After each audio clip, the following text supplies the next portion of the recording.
Have you ever had somebody without Parkinson's act like you're exaggerating, even when you're struggling with the simplest things?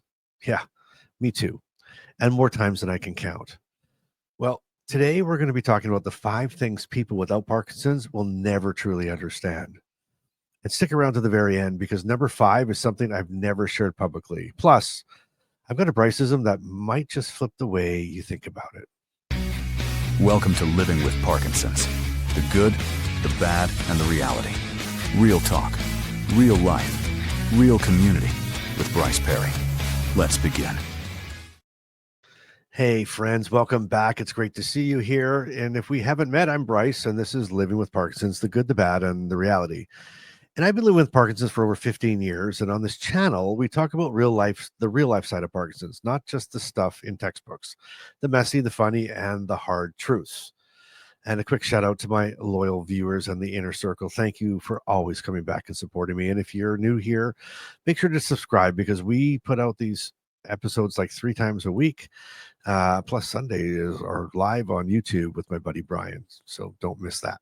But before we dive in, drop me a comment below. What's the one thing that you wish people without Parkinson's understood about your life? I might just feature it on an upcoming episode. And remember, I read and I reply to every single comment. So don't be shy. All right, well, let's get into it. Here's the number one thing, or here's the first thing that I wish people with Parkinson's would know, but they'll never know. It's the invisible battle inside your body. Now, this one started early for me before I even had my official diagnosis. On the outside, I looked fine. I was working, smiling, still showing up to meetings like nothing was wrong. But inside, it was like my body was running Windows 95 while someone else had upgraded to the latest MacBook. My muscles felt stiff, my energy was drained, and every move took more thought than it should. I remember this one meeting where I kept adjusting my chair, trying to hide how rigid my arm was. Afterwards, I remember this coworker of mine, they said, you seem distracted today. And I laughed and I said, yeah, I'm just tired, and inside I was thinking, if only you knew how hard I was fighting just to sit still. Hmm. The hard part is that when people can't see it, they don't always believe it.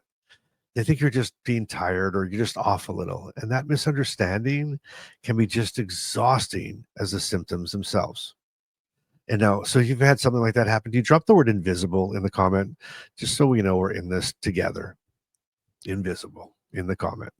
Okay, here's the second thing. The second thing that they just don't get. It's how exhausting simple things can be.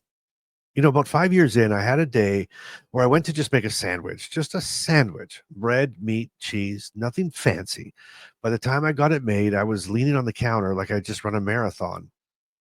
Parkinson's fatigue isn't like normal tired. Normal tired is I stayed up too late last night. Parkinson's tired is someone secretly gave up gravity on Earth and forgot to tell me. And it's not just sandwiches, laundry, walking across a parking lot, even brushing your teeth can feel like an Olympic event some days. I actually joked with Carmen once, if making this grilled cheese doesn't qualify me for a gold medal, then I want a refund. She rolled her eyes, but she also handed me the spatula. And after explaining that kind of fatigue to someone who has never felt it, it's like trying to describe a brand new color that they've never seen. It's that difficult. And by the way, if you like this kind of real talk about Parkinson's, hit that subscribe button. It's free and it tells YouTube that conversations like this matter. Okay, here is number 3. Number 3, the mental energy it takes just to move. Now, for me, it started around year 7 or 8, or even before that.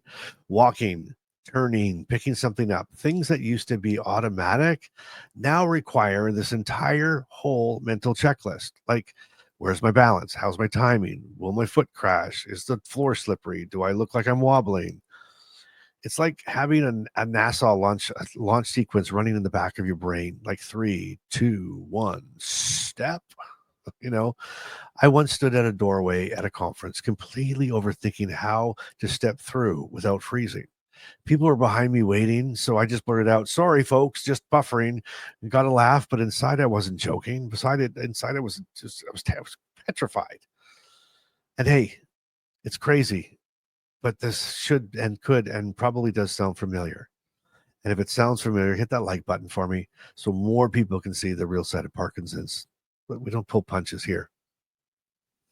And when people without Parkinson's, they just say, just relax, or if only it were that easy, right? It's almost funny. It's almost funny. Just relax. Okay. I'll just relax and it's all better, right? And just to be clear, everything that we're talking about today comes from Parkinson's itself. It's not just getting older or, being out of shape. So that's all it is. It's straight out from Parkinson's. Thank you, Parkinson's. Thanks, Parkinson's. All right. Number 4, your good days don't mean that you're cured. I've had people see me on a good day and I actually heard this before. Wow, you look great. Are you better now? Nope. Parkinson's doesn't take a vacation day. And a good day is just that. It's a good day. I once had a friend pat me on the back and say, looks like they fixed you.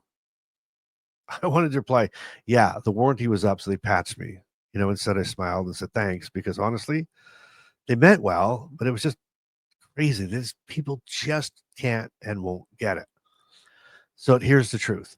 Looking good for a few hours doesn't mean the disease took the day off. It just means for that little while, the meds lined up right and the stars aligned and it was great. And if you've ever had someone say this to you, you can know that it can sting, but it makes the hard days invisible all over again.